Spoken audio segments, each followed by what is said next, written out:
An balima bamanankamɛnnaw Mali kɔnɔ ani Mali kɔkan an b'a fɔ ɲɛna ni aw sɔgɔlen aw ka bamanankan kunnafoni sɔrɔliw kɛnɛ kan Cherifla TV jabaraniso sanfɛ minnu bɛna walawalaliba kɛ aw ye Mali kunnafoniw ani diɲɛ fan wɛrɛ taw la an b'a fɔ ɲɛna ni y'a kuma selen bakuruba kunnafoniw na Mali silamɛw ka tɔnba n'o ye Haut Conseil islamique ye ka sanga n'u ka baaraw boloda cogo ye n'o de ka jamana kɔnɔden bɛɛ lajɛlen kuma ɲɔgɔnya ni ka hakilinaw falen u ni ɲɔgɔn cɛ o kadira kɔnɔna na u ye lajɛrɛba kɛ min kɛra tɛnɛndon juillet kalo tile 8 san 2019 u ni Bamakɔ dugutigilakaw u jɛra ka sigi ka kɔrɔfɔ boloda ɲɔgɔn fɛ yasa hakilinaw bɛ se ka faamuya cogo min na.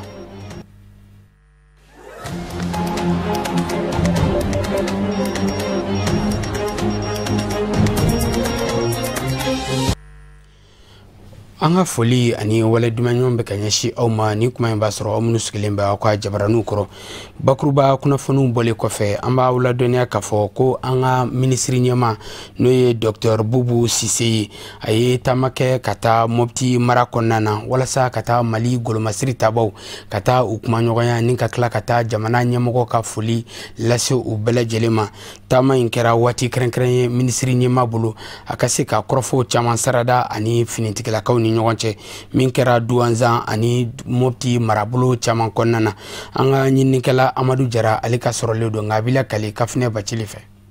Mali jamana minisiri ɲɛma Dr Bubu Sise a ye taama kɛ ka taa Mopti marabolo kɔnɔ a kelen kun tɛ taama in na a bilasirala Mali jamana minisiri fɛ minisiri min ni o ka caw bɛnnen do sorasiya ani sorasikɔrɔw kunkanko kow ɲɛnɛbɔli ma Général de division Ibrahim Dayiru Dameli ka fara Mopti marabolo ɲɛmɔgɔ kan minisiri ɲɛma Dr Bubu Sise ka ni Mopti marabolo kɔnɔ taama in senfɛ a y'a kanu ka se ka taa kuma ɲɔgɔnya tɛmɛ ani Mali jamana lakana tigilamɔgɔw ni ɲɔgɔn cɛ minnu ni olu bi cɛsiri baaraw la Mopti marabolo kɔnɔ taama in kɛra sababu ɲuman ye gouvernement ma ɲɛma ma a ka se ka t'i ɲɛda baara kɛ cogo kan Mali jamana lakana tigilamɔgɔw bi ka baara kɛ cogoya minnu na Mopti marabolo kɔnɔ walasa buna adamadenw an'u bolofɛnw bi se ka lakana cogo min ani ka se ka taa kɔkɔrɔmadoni wale ani dɛmɛ ɲɔgɔnya waleyaw jira lakana tigilamɔgɔ ninnu na a yɛrɛ tɔgɔ la gouvernement jamakulu tɔgɔ la ani jamanakuntigi Elaji Ibrahim Boubacar Keita tɔgɔ la walasa u bɛ se k'u sigi ni jamana yɛrɛ ka dɛmɛ ɲɔgɔnya ye min bi kɛ sababu ye Mopti marabolo lakana bi se ka sabati minisiri ɲɛma Dr Bubu Sise ka nin taama in senfɛ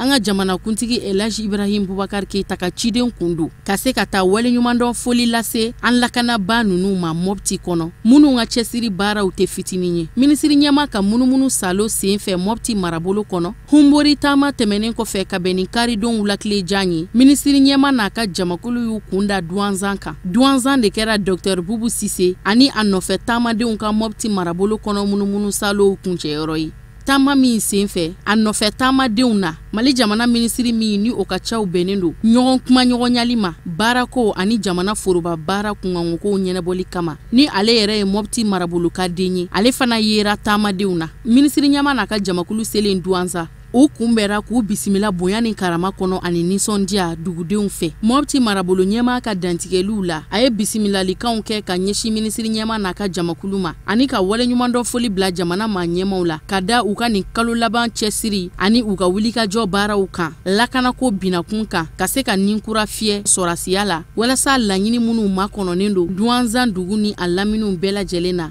olu ɲinifɛnw bi se kɛ sɔrɔ fɛn cogo min minisiri ɲɛma Dr Bubu Sise waleɲumandɔn foli kɛ ka ɲɛsin Douanzan dugudenw ma ka da u ka kunbɛcogo ɲuman na bonya ni karama kɔnɔ min senfɛ a labanna ka jamana ma ɲɛmaw ka folikan lase Mopti marabolo ka den bɛɛ lajɛlen ma kɛrɛnkɛrɛnnenya la Douanzan ka denw ani ka hakilisigi d'u ma k'a fɔ jamana ma ɲɛmaw bi fɛɛrɛ ani dabaliw bɛɛ lajɛlen tigɛli la min bi kɛ sababu ye jamana kɔnɔdenw n'u bolofɛnw bi se ka lakana kɛrɛnkɛrɛnnenya la Mopti marabolo kɔnɔ min bi kɛ sababu ye basigi bi na dugudenw ka tɛmɛ ni u hajiw ye ka bɔ ka taa u ka ciw kɛ i n'a fɔ komi kɔrɔlen ko minnu ta ye baarayɔrɔla ta ye minnu ta ye jagoko ye bɛɛ lajɛlen bi se ka taa i magow ɲɛnabɔ hakilisigi kɔnɔ cogo min o ka kɛ wasa ye jamana kɔnɔden bɛɛ lajɛlen bolo o hakilisigikanw dira Dr Bubu Sise fɛ I n'a fɔ an y'a fɔ aw ɲɛna cogo min na bakuruba kunnafoniw kɔnɔna na Mali silamɛw ka tɔnba n'o ye Haut Conseil islamique du Mali ye ka kɛɲɛ n'u ka baaraw bolodacogo ye u y'a kanu ka jamana kɔnɔdenw bɛɛ lajɛlen kumaɲɔgɔnya yaasa faamuyali bɛ se ka sɔrɔ u ka baara kɔnɔna na cogo min na o kadara kɔnɔ u ni Bamakɔ sigida ɲɛmaaw sigira ka kuma min kɛra tɛnɛn don juillet kalo tile 8 saba 2019 a kɛra gouvernorat kɔnɔna na n'a ɲɛmaaba tun bɛ Mali silamɛw ka tɔnba ɲɛmaa bolo n'o ye Seydi Cherif Ousmane Madani Haidara silamɛya dɛmɛtɔ ansaru ɲɛjɔwɔrɔ ye an ka ɲininikɛla Abdou Karim Sako Ibrahim Kulibali ani Abdoulaye Sogodogo an ka jɛ ka ɲamadu ka sɔrɔlu fɛ Abila Kale Al-Amidou Badini fɛ ليعبدوا رب هذا البيت الذي أطعمهم من جوع وآمنهم من خوف. Mali al-Islamiyya soba au Conseil islamique du Mali ma ɲɛmaaw ka ni wuli ka jɔ kuntilenna o de au Conseil islamique du Mali bureau kura mun sigila sen kan o ka congrès ordinaire ta ko sabanan kadara la ka n'o bureau yira Bamako dugutigiw la ani baaraba minnu bolodalen dɔw fɛ san 5 kuntagala la ka ɲɛfɔli kɛ o kan. Congrès min kɛra le 20 ani 21 avril tɛmɛni o ye au Conseil ka congrès sabanan de ye bi au Conseil san 10 ani 7 sɔrɔ donc a ko yan'a bɛ baara daminɛ ani aw ka sigi dugudenw dugutigiw parce que a y'a dɔn baara min bɛ au Conseil bolo ani a yɛrɛ bɛ baara min na an tɛ taa ɲɔgɔn kɔ donc an ka sigi an ka ɲɔgɔn dɔn fɔlɔ sigi kun yɛrɛ de ye a fɔlɔ a n'a a principal o de ye au Conseil k'a yɛrɛ yira aw la a k'a dɔn ŋɛna min b'a la o dɔwɛrɛ tɛ jamana ka jɔ jamana ka basigi silamɛw ka bɛn ka kan kelen fɔ ka don da kelen fɛ ka bɔ da kelen fɛ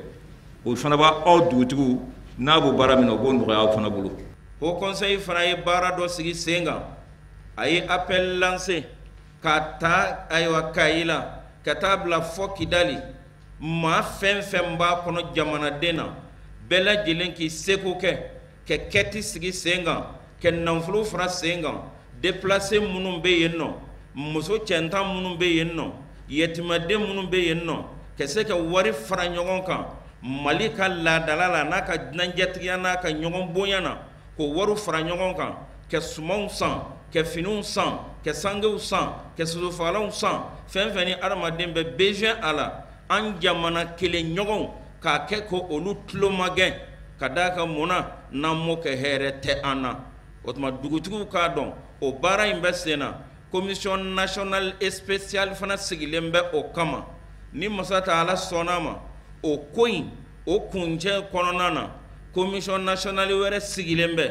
nafolo minnu sɔrɔla ka taa se an sigiyɔrɔ ma a bɛɛ bi don balow la a bɛɛ bi don musakaw la commission dɔ bi da a kan yɔrɔ minnu b'a la n'u déplacera yɔrɔ minnu b'a la n'u fagala yɔrɔ minnu b'a la n'a joliw bɔnna ka taa bonya kɛ u ye k'a yira u la ko Mali ye kelen ye k'a yira u la k'an bɛɛ lajɛlen cɛ kelen den muso kelen den ye. An ka dugutigi maa 55 minnu kun bɛ nin kɛnɛ kan olu tɔgɔ la o ka coordinateur général n'o ye dugutigiw ka maa ɲɛmaa ye a ka dantigɛlikan kɔnɔ a ye Haut Conseil islamique du Mali maa ɲɛmaaw fo ka da o ka nin wulikajɔ kan n'o de ye ka na Haut Conseil islamique du Mali bureau kura bonya da o kɔrɔ wa dugutigiw tɔgɔ la halisa a ye hakilisigi kan fɔ ka ɲɛsin an ka diinɛmaw ma ko fɛn min ye kɔkɔrɔmadɔnni ye o n'u jɛniyɔrɔ fin u la wasa bureau kura in ka baarabolo dalenw bɛ se waleya kunna wolo kɔnɔ. K'a fɔ aw hakili mana kɛ fɛn o fɛn ye dugutigiw jɔyɔrɔ ko la aw dɛmɛli la jamana basigili la a kana yɛlɛ a y'a ta k'an sɛgɛrɛ an fana ka kan k'a ta k'a dan kun sika min na an b'a ta k'a dan kun ten n bɛ deli k'a fɔ bɛɛ ye ko dugu bɛnnen ka di bɛɛ ye nka ne ma d'a la n'a ka di mɔgɔ ye ka tɛmɛ dugutigi yɛrɛ kan dɛ jamana bɛnnen fana ka di bɛɛ ye nka ma d'a la n'a ka di mɔgɔ ye ka tɛmɛ jamana tigi kan ala ye jamana mɔntɔ k'a da mɔgɔ kelen min kun dɔnni b'i kun dɛ n'a bɛnna a ka di ye bɛn a kɛ ka gɛlɛn dugutigiw kɔ a kɛ ka gɛlɛn diinɛ ɲɛmɔgɔw kɔ a kɛ ka gɛlɛn an ka laadatigiw kɔ an ka ɲamakalaw anw ta o y'a laadalama de ye minnu b'a a baara yɛrɛ kɛ n'o ye gouvernement kunda n'o ye sɔrɔdasi kunda anta imando uta korore anta imbe uta dafa anta imbu uta noya nan be farla nyonga kam mali de ye kan yere kunim bla kofe wallahi jamana be lafia ala ko hakli dambema. Au Conseil islamique du Mali bureau croix ni bolo fara chamamba kono amma be farale nyonkan obiti joma keme ani matana Mali al-Stemedina nyamaya soba au Conseil islamique du Mali e wali nyumandon folike kanyeshi anga dugutigu mo kada uka kodon anuka faso de nyumaya kan ani hakli sigi ka mumboru yoro kanyeshi au Conseil islamique du Mali bureau croix mo amemi nyini anga pezan tola anga dugutigu fe uka don ka fo dugu bara afon fe mana jo nu ye deme ba nyinu yerela nu yu kofle na Allah Ta'ala sona o be dina nyamo yu kofle nu yu nyefle na Allah Ta'ala sona o be dina mo yu nyefe nu ju kere fan fle ni mo be deme bala ka bara fon fe nye no e jamana basiye no e jamana ka keleya no e jamana ka nyomo minaye o ka do ka fo dina mo bu ko bu nye na Allah Ta'ala sona bu nye korote ko be ko damine unyede be fan ni tafando na la sona dina bo bala nu ka adoni fon fe Allah Ta'ala ya kala fuma o ka maoma biseru lu fana ko fe o bele jele bu no fe ibe jamana kono ibe du mo ka du tigu ka du kono ibu lu ko fe ibe seli dina na ibe alma mo ko fe na ki la fa ye min fo naw ye ñoo mine jamana ina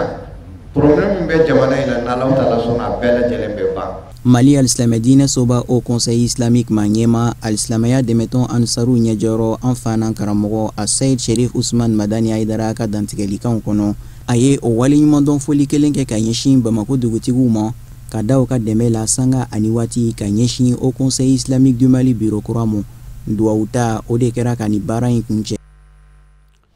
cakɛda min ka baara ɲɛsinin bɛ kungo lakanali ma a ka kumalasigi ye dɔni kawɛrɛyali dɔ bisimila min kɛra tɛnɛndon juwe kalo tile 6 sanba 2019 ka ɲɛsi kungoda 3 ma kungoda 3 min bi sɔrɔ kurukuto mara fɛ n'a bɛ kɛɲɛba mara la ka ye cercle kɔnɔna na ni baara kɛrɛnkɛrɛnni a kɛra sabu ye ka maa 30 bɔɲɔgɔnko k'olu ka dɔnniya tɛw kawɛrɛya ka ɲɛsin u ka baara bolodaliw ma min sen fɛ maaba caman ka bɔ Kayi mara kɔnɔna na u bɛɛ lajɛlen nana fara ni cakɛda kɛrɛnkɛrɛnnen maaw kan n'o ye société forestière Abdoulaye Alidou Cissé maaw ye kana ni baaraba in kana a kɛ ɲɔgɔn fɛ an ka maa minnu kɛra a ko seerɛ Cherifla Jabaraniso tɔgɔ la Amadou Diallo n'a ka jatala Dramane Male an ka ɲamadaw ka sɔrɔlaw fɛ Kasanga ni Direction nationale des eaux et forêts Sariya Semba kelen ani segina ye mun bɛ jamana jina kungo lakana ko fɔ Société de gestion forestière mun bɛ n'o bɛ wele ko Abdoulaye Alidou Cissé a kɛlen do ka wulikajɔ caman boloda Kayi mara la yasa ka ye maaw lasɔmi k'u kunnafoniya ani k'u ka dɔnta gaburuya kungo labaara cogo ɲuman kan ani sariya kisɛ minnu tala jamana ɲɛmaaw fɛ. An ka laɲini mun ye ka formation kɛ coopérative kunna parce que baara in kolomanba yɛrɛ de bɛ coopérative bolo parce que olu de bɛ information lase ka taa se eaux et forêts ma parce que eaux et forêts bɛ taa sɔrɔ dagalen bɛ yɔrɔ dɔ la mais coopérative mɔgɔw olu de bɛ brousse kɔnɔnaw bɛɛ la fɛn o fɛn kan ka kɛ olu de kan ka information di donc fo k'a dɔn u k'u ka baara dɔn u ka baara tɛ mɔgɔ minɛ u ka baara ye ka information di mɔgɔw ma donc n'u kalanna n'u y'u ka baara dɔn a bɛ kɛ sababu ye tiɲɛni caman bɛ kungo kɔnɔ caman bɛ bɔ a la. Lɛri saba bɔɲɔgɔnko kɔnɔ maa minnu gɛrɛsɛgɛ donna ni dɔnni gaburuya kɛnɛ in na n'olu yiri labaaralaw ye an'u karamɔgɔw o ye dɔnni falen caman kɛ yiri tigɛli a maracogo ɲuman ani yiri turu kun kan. An sera yan bi an bɛ formation de la coopérative mɔgɔw kunna plan d'aménagement na coopérative ka baara ye mun y'a la plan d'aménagement bɛ baara cogo di activité minnu kan ka k'a kɔnɔ o formation kɔnɔna la an ye coopérative mɔgɔw kalan coopérative kɔrɔ ye min ye donc an ye bɛɛ ka baarakɛta f'i ye a kɔnɔna la bɛɛ k'i ta faamu bɛɛ k'i jɔyɔrɔ dɔn plan in kɔnɔna la. faamuyali sɔrɔ a la faamuyali jɔnjɔ a fɔlɔ ye min ye fɛn fɛn n'a yɛrɛ formation na a bɛ place min na a y'o dɔn o ye kelen ye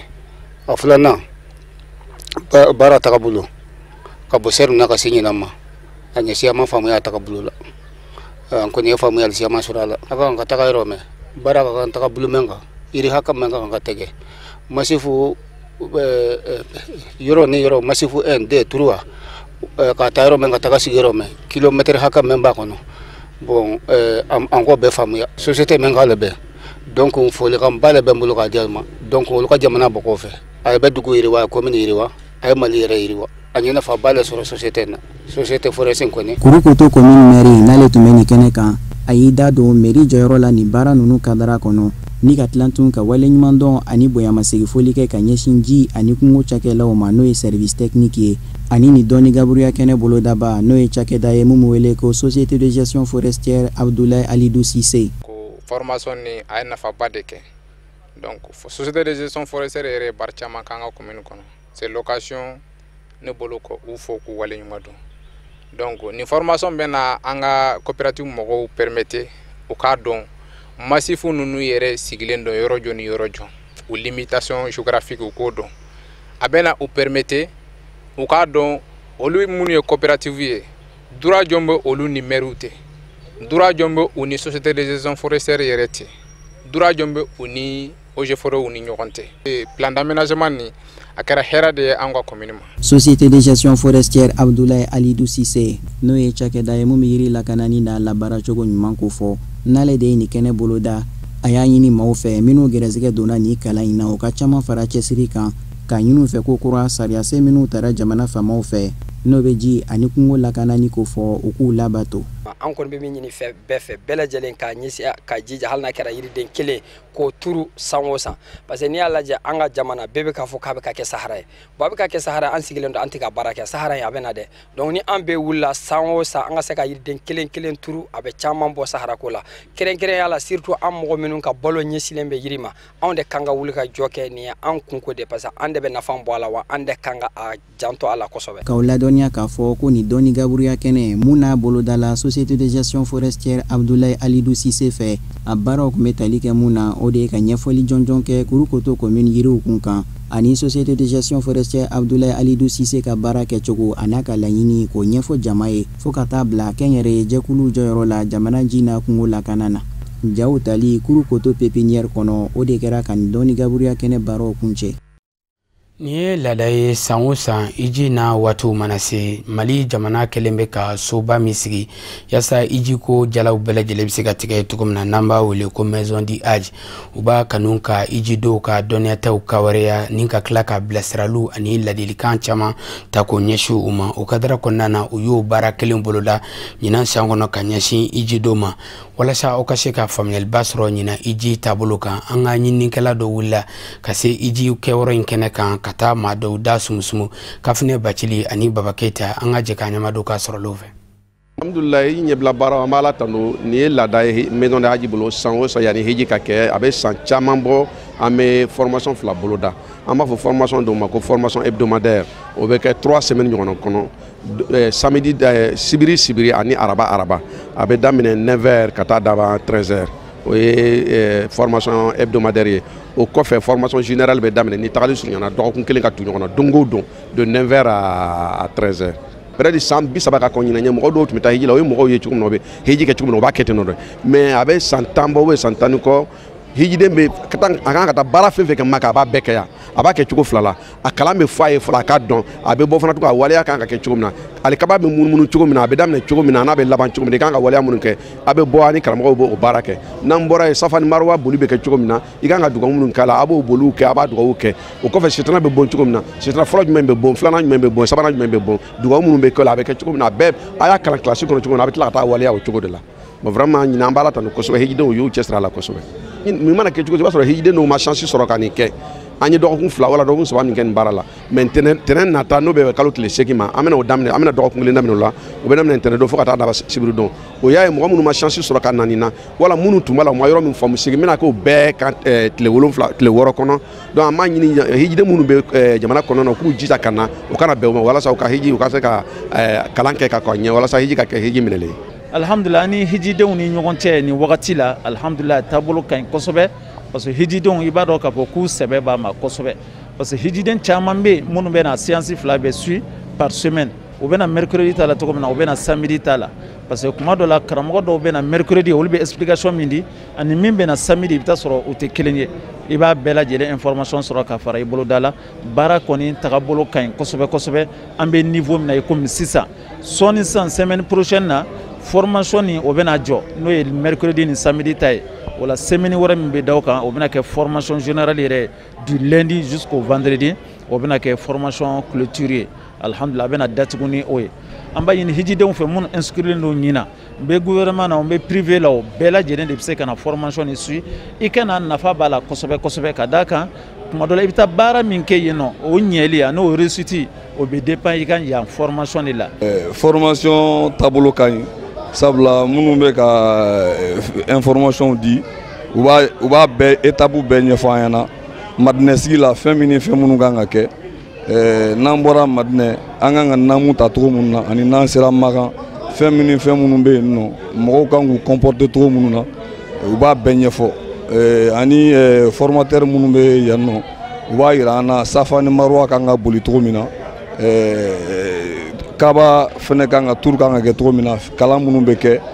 sitanɛ bon togoya sitanɛ ba sitanɛ deni u kan ka bon cogo minnu na u b'a bɛɛ ɲɛfɔ an ɲɛna mais komi kuma dɔw la bɛɛ ka faamuyali tɛ kelen ye donc formateur ninnu u bɛ segin a kan kosɛbɛ o b'a to fɛnɛ minnu fɛnɛ y'a faamuya déjà a b'i permettre halisa i ka dɔ fara i ka faamuyali kan mais o kɔni kɛlen bɛ ka fɛn kelen de gɛlɛya u y'o fɔ k'o perepere latigɛ ko ka ca maliyɛn kunda de ye ko maa ma deli ka se yen fɔlɔ ko maliyɛn de bɛ girin-girin kojugu ko u b'o ladili lase. bi ye juillet kalo tile 9 ye ale ye don kɛrɛnkɛrɛnnen min taara ka ɲɛsin maramafɛnmisɛnninw kɛlɛli ma diɲɛ kuru kala bɛɛ lajɛlen fɛ walasa nafa min bɛ sɔrɔ o don kɛrɛnkɛrɛnni ɲɛnɛmali la an ka jamana kɔnɔ an ka ɲininikɛla Maritu Jalo a n'a ka jatala Dramani wulila ka taa se dɔnnikɛbaga dɔw ma minnu ka faamuyali ka bon kosɛbɛ nin don kɛrɛnkɛrɛnni kan walasa u ka se ka ɲɛfɔli caman kɛ an ka jɛ ka ɲɛmadenw ka sɔrɔlenw fɛ. Juillet kalo tile 9 o ye don kɛrɛnkɛrɛnnen ye min ɲɛsinen don marifamisɛnninw cɛrɛli kɛlɛli ma diɲɛ kɔnɔ an ka jamana kɔnɔ a jirala ka fɔ lakanabaliya o ɲɛlen don kosɛbɛ nka o n'a ta bɛɛ lakana tigilamɔgɔw cɛsirilen don su ani tile walasa ka ni maramafɛn ninnu bɔn an senkɔrɔ. Bi journée n'o ye marifamisɛnninw ka destruction ye n'an b'a fɔ ma journée internationale de destruction des armes o bɛ an ka baara kɔnɔna la parce que Mali yɛrɛ n'i y'a jateminɛ rébellion kɛra Mali la 90 kɔnɔna la 96 an ye flamme la kɛ Tombouctou marifa dɔw minɛra olu détruit la donc pour dire que an ka action bɛ inscrit vraiment destruction kɔnɔna la ni ne o journée bi donc an ka o destruction kɔnɔna la étape caman de bɛ yanni ka se destruction ma donc an b'o bɛɛ kɛ ka sɔrɔ ka destruction na parce que an ni partenaires bɛ baara kɛ ɲɔgɔn bolo u b'an dɛmɛ kosɛbɛ o baara ninnu na an yɛrɛ an bɛ sensibilisation de kɛ fɔlɔ n'an ye sensibilisation kɛ an bɛ mɔgɔw nɛgɛn k'u hakili lasɔrɔ marifa kɔlɔlɔ ye fɛn min ye k'a ɲɛf'u ɲɛna bɛɛ ni marifa ma kan mɔgɔ minnu marifa kan kan o y'an ka finitigiw ye. Malidenw y'a yira k'a fɔ a ka kan ni maramafɛn ninnu ka minɛ ka bɔ an senkɔrɔ walasa lakana ka sabati jamana kɔnɔ. Marifa tun kan ka minɛ wagati min na a ma minɛ wagati donc n'i ye min bɛ sisan nɔ e ɲɛ bɛ min na n'i y'o minɛ est ce que dɔwɛrɛ tɛ yan dɔwɛrɛ bɛ yen min t'o ye o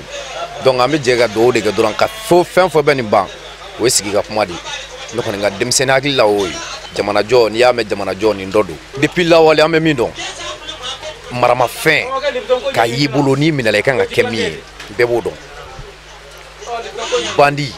mɔgɔ fagala yɛrɛ man ka toléré fɔlɔ kuma tɛ ko ka marifa gansan minɛ o la ko k'o bila ten est ce que n'i y'a bila e ye min minɛ a la a tɛ se ka dɔwɛrɛ ɲini tuguni wa. masakɛw jɔlen ni bolo min ye cɛ maramafɛn ninnu na o y'an bɛɛ sago de ye fitina bɛ se ka bɔ jamana kan cogo min na o kɛ d'an ye denmisɛnnin ka sabali kɛ to ye mansaw kɔfɛ ka yɛlɛ ka don jamana kan a ye kɛ maramafɛn bila o kɛ kelen ye. marifa ko bɛ se ka gɛrɛgɛrɛ i sigiɲɔgɔn ma i denw e yɛrɛ ye danger permanent ye i bɛ communauté min kɔnɔna la donc marifa bɛ fɛn fɛn bolo tant que marifa bɛ communauté kɔnɔ lafiya tɛna communauté kɔnɔ sayaw de bɛ kɛ blessés bɛ kɛ n'i y'a lakɔlɔsi kalo 2 ninnu tɛmɛnen la attaque caman kɛra Ogosagu ani Sobaneda u mɔgɔw fagara mais mɔgɔw bɛ faga mun ye marifaw de don donc maramafɛnw mɔgɔw k'u sen bɔ communauté k'i sen bɔ maramafɛn marali la k'a to finitigiw bolo olu k'u ka baara kɛ o weleli de bɛ ne bolo ka se communauté population fanfɛla la. ni maramafɛn misɛnnin nunu cɛrɛli kɔni o ye MINUSMA ka haminako belebele dɔ ye ka se ka an ka jamana ɲɛmɔgɔw dɛmɛ lakana ka segin ka na an ka jamana kɔnɔ. Bi sɔgɔmada in na sanji ba nana Bamakɔ ana dafɛ damini bɛɛ lajɛlen na bi min kɛra ka maa caman ga a kɔnɔna na nka ɲininikɛlaw y'a yɛrɛ k'a fɔ a jatigɛ bonyana n'a a masiba ye o kadara kɔnɔna na an ka ɲininikɛla dɔ wulila ka jigin Bamakɔ dugu kɔnɔna na ka taa maa caman da sumusumu ni ka tila ka taa lajɛ ji barika a bonyana cogo min na. Fatumata Kani ani Abudulayi Sogodogo Cherifla Jabaraniso tɔgɔ la an ka ɲɛmadaw ka sɔrɔlaw fɛ. Alhamdulillah ngone an wila nema ma koni ka ga chini ka on fe abi kona ma chini ke a bita ma gele a sura la folo ko ma kunje folo ante se ka fo la ko gele ala folo mbalam so ji ka chini ko ngoni e an yoro ka baraw ke tugo de parce e nyebe ko dawla mo ko sigile mala bo koni folo era to baare an ngoni ma jidimna be se ka nye tugo mina amune kalamoy aba jetemne ko mo fo be sa fo me to na sino jiga chen ko ni chen la na ko na furatala jiga chen ko ngone ka hagil to demsonu ne la parce que al stane bolem le demsonu ne be so ko nay muso ga hagil to demsonu na jibe na ko hagil to la ko gro yere la pour que akasara be sa no ga chugo mina no jia ma chen ke kada munga ko ko inde be yan sabati puisque ni ko grenendo amay yama o de bato aman non quoi puisque femindo nous sera ko in sabati o de ba on lakana yan sigida ina suna man non de bo se mieta bolo bo mse ga fo mo kana perisama ala kodo mashita don ala de bato na ka jina chugomi o ya na chugodi ne ni sonjale no bi so madan na parce que bi dugu jɛ kan kɛra ni sanji ye surtout an sɛnɛkɛlaw an bɛ se k'a fɔ nin ye samiya donni mais sɔgɔmada na an nisɔndiyara ka da kan sanji y'an kunbɛn ni min ye bi a nacogo an ɲɛna sababu min bɛ kɛ na ni ji ka tiɲɛli ye anw fɛ Bamakɔ yan nɔ bon sanji ninnu t'a tɛmɛsira bila o hukumu kɔnɔ n'i y'o ta k'o jateminɛ olu de bɛ tiɲɛli lase an ma ji ka fan fɛ an fɛ yan nɔ. Bon an sago kɔni ye sanji kɔni mais mɔgɔ si ka ala deli tɛ sanji ka tiɲɛli ye sanji kana na cogo la kana dama tɛmɛ kosɛbɛ o de ka di anw cikɛlaw de ye mais n'i ye jateminɛ fɛnɛ Bamakɔ yɛrɛ kɔnɔna na n'o ye fanba yɛrɛ kɔnɔna ye gɛlɛya mun bɛ o ye caniveau kɔnɔna ninnu de fo ka caniveau labɔ pour que jiw ka se ka tɛmɛ joona joona ka taa mɔgɔ mun fana sigilen bɛ ji tɛmɛ siraw la u ka se ka sira di pour que ji ka se ka tɛmɛ la n'o kɛra anw cikɛlaw yɛrɛ fana an bɛ lafiya et puis maintenant dugukɔnɔmɔgɔw fana u tɛ gɛlɛya sɔrɔ kosɛbɛ parce que sanji kɔni an b'a fɔ ko sanji an bɛɛ ka hɛrɛ de sanji ka na bon an kɔni ka sigida niveau kɔnɔna an bɛ se k'a fɔ bi an ma tiɲɛli dɔ y'an kɛrɛfɛ yan fɔlɔ mais sirabaw kɔni falen don ji la yɔrɔ caman na mais an ma tiɲɛli kɔni an ma kibaruya mɛn fɔlɔ. Diɲɛ fan wɛrɛ kunnafoniw bɛ lase Kafinɛ Bacili fɛ an ka ɲɛmada ka sɔrɔ l'o la.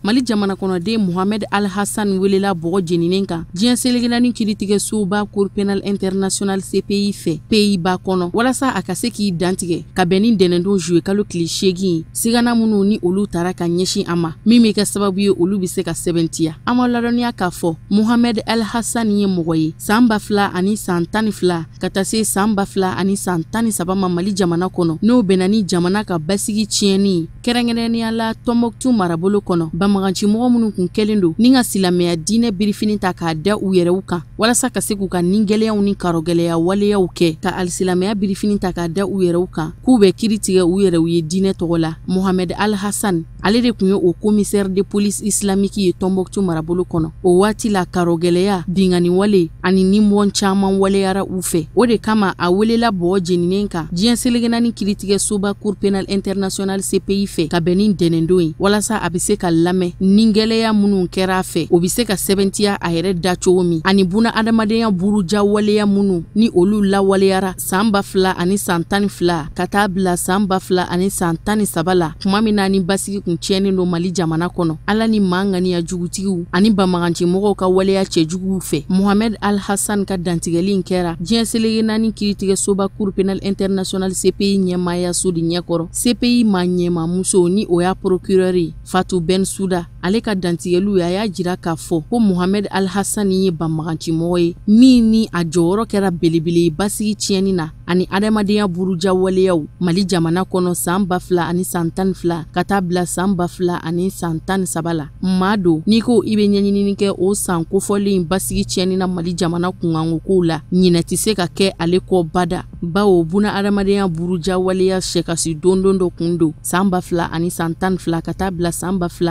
2013 la Mali jamana kɔnɔ n'a kun kɛlen do kiiritigɛbaa ye Tombouctou marabolo kɔnɔ ka silamɛya birifini ta k'a da u yɛrɛw kan k'olu bɛ sariya lakilen Tombouctou marabolo kɔnɔ ni u yɛrɛw ye o wagati in na Tombouctou marabolo kɔnɔ Mohamed El-Hassan ni a ka cɛbɔw u kun kɛlen do ka waleya caman de bali Tombouctou marabolo kɔnɔ bawo dugu yɛrɛ de kun minɛnen do u fɛ u kun bɛ u ka yaalayaalaw kɛ fɛn minnu kun balilen do ni k'u tigɛ Tombouctou marabolo ka denw na o dɔw kun bɛ tali kɛ sigɛrɛti min ɲɛnaminifɛnw tali nisɔndiya kɛnɛw sigili lada kɛnɛw walima diinɛ kɛnɛw fara ɲɔgɔnkanw olu kun balila donfini fana kun wajibiyalen do Tombouctou marabolo ka denw kan e ma o ma dugudenw na k'i tɛ Mohamed Al-Hassan ni a ka cɛdenw ka sariya kɔnɔ ko u k'o ku e k'o banangu o kuma na o waati la e kun bɛ t'i ta ɲimi fan wɛrɛ fɛ bawo ɲangili bere kun bɛ da e kun karɔgɛlɛya waleya cogo la u yɛrɛ ka sariya bulon sigilen kɔnɔ u ko min ma ko tribunal islamique a waati adamadenya buruja waleya caman kɛra Mohamed Al-Hassan fɛ ka se ka Tombouctou marabolo ka den dɔw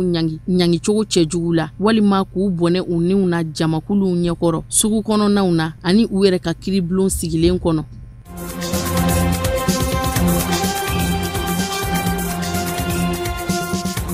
Farafina tɔnba Union africaine ka lajɛrɛba min ni o kun sigilen do sen kan Niger faba la Niamey n'u ko a ma ko sommet de l'Union africaine o lajɛrɛba in kun cɛra ka bɛn ntɛnɛndon juillet kalo tile 8 ma Niger faba la Farafina tɔnba Union africaine tɔnden jamana ɲɛmɔgɔw ka fara u ka gouvernement ma ɲɛmaw kan u jɛra ɲɔgɔn fɛ ni ka baara bolodalen caman nun don Farafina jamanaw ka ɲɛta sabatili baara ɲumanw kama ani ka se ka kɛ sababu ɲuman ye ka jɛɲɔgɔnya sira dumanw kala tɔnden farafin jamana ninnu ni ɲɔgɔn cɛ kɛrɛnkɛrɛnnenya la Farafina tɔnba Union africaine ma ɲɛmaw dasera banbanciya kɛlɛli ma ani Sudan jamana ni Libi jamana kunkanko kow Farafina tɔnba Union africaine ka lajɛrɛba in sen fɛ sigi kɛrɛnkɛrɛnnen dɔ kɛra Libi jamana kunkan sigi min ni o kɛra bara kɔnɔ ka bɛn karidon ma u ko lajɛrɛ min ma ko huis clos kunnafonidilama wele min kɛnɛ kɔnɔ an b'aw ladɔnniya k'a fɔ Farafina tɔnba Union africaine ka nin lajɛrɛba in sen fɛ Farafina tɔnba Union africaine maa ɲɛma ni o ye Egypte jamana ɲɛma Abdel Fattah al-Sisi ye ale ma kɛnɛ lasɔrɔ a nɔnabilala a ka jamana minisiri fɛ minisiri min ni o ka caw bɛ ɲɛsin Egypte jamana ani jamana wɛrɛ cɛw koɲɛw ɲɛnabɔli kama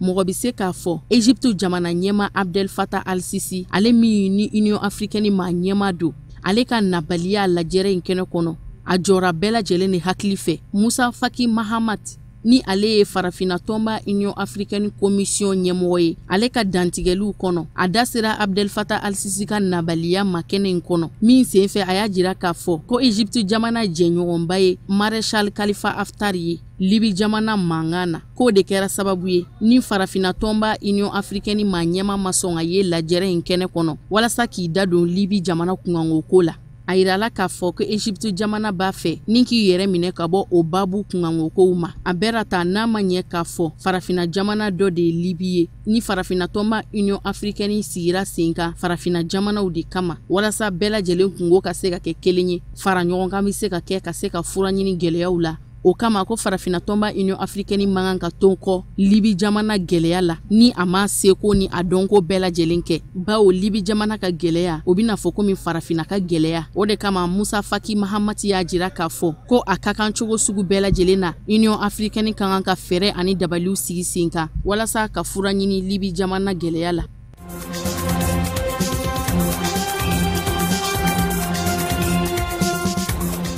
Algérie jamana kono ka bɛni tarata don juillet kalo tile 9 de ye bɛn kɛra waati kofɔlen min kan k'o sigi sen kan Abdelkader Ben Salah ka furancɛro fanga ma ɲɛmaya la o waati kofɔlen kuncɛra bɛn kun kɛra waati min kan o kun bɛ tali kɛ tile 90 de kan an b'aw ladɔnniya k'a fɔ Abdelkader Ben Salah ale ka sigili kɛra furancɛro fanga la ka sanga ni Algérie jamana ɲɛmaa ka fanga bila ye dɔgɔkun kelen kɔfɛ bɛn kun kɛra kan Abdelkader Ben Salah ka bila furancɛro fanga ɲɛmaaya kunna Algérie jamana kɔnɔ fo ka taa fɔ ko jamana ɲɛmaa sigi kalataw kɛra ni ka jamana ɲɛmaa kura sugandi Algérie jamana kunna ka bɛn ni juillet kalo tile 4 jamana ɲɛmaa sigi kalataw kun kan ka dɔgɔda Algérie kɔnɔ nga a ma se ka kɛ bawo a cɛra ka bɔ a dɔgɔkɔrɔ ka sababu kɛ jamana kɔnɔdenw ani fanga ɲinitɔn dɔw ka murutili ye n'u ma sɔn ka u sen don kalata baaraw la ni ka bɔ ka taa wote walasa jamana ɲɛmaa kura bɛ se ka sugandi cogo min o de kama hali n'o y'a sɔrɔ don kun dɔgɔdalen don ko furancɛro fanga manda bi kun cɛ nga a bɛra ta a fɔra fɛnɛ k'a fɔ ko Abdelkader Ben Salah ko a bi to furancɛro fanga ma ɲɛmaaya la Algérie kɔnɔ fo ka taa fɔ jamana ɲɛmaa kura sugandira ka bɛn ni juin kalo tile 6 ye Algérie furancɛro fanga ma ɲɛmaa Abdelkader Ben Salah a ye dantigɛli kɛ Algérie jabaranisoba kan dantigɛli min sen fɛ a y'a jira k'a fɔ ko baara min kalifara ale la ni o ye furancɛro fanga ma ɲɛmaya ye ko a bi tɛmɛ ni a ka baaraw ye hali bi fo ka taa fɔ ko jamana ɲɛmaa kura sugandira dɔ farali furancɛro fanga in kuntagala kan Algérie kɔnɔ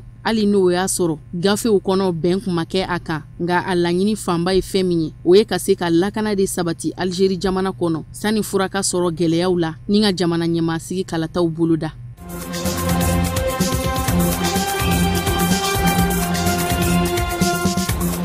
Ameriki jamana ɲɛmaa Donald Trump ye kala kari Theresa May la nin wagati laban ninnu kɔnɔ o si jɛɲɔgɔnya duman tɛ Londres ni Washington ni ɲɔgɔn cɛ tugun ka sanga ni kari don ye Ameriki jamana ɲɛmaa Donald Trump ye dantigɛli kɛ dantigɛli min sen fɛ Ameriki jamana ɲɛmaa b'a jira k'a fɔ ko a ka kan ko minisiri ɲɛmaa kura ka sigi Royaume-Uni kɔnɔ min sen fɛ a b'a jira tuguni k'a fɔ ko fu bɛna siri jɛɲɔgɔnyaw dan na lasigidenso kofɔlen 2 ninnu ni ɲɔgɔn cɛ.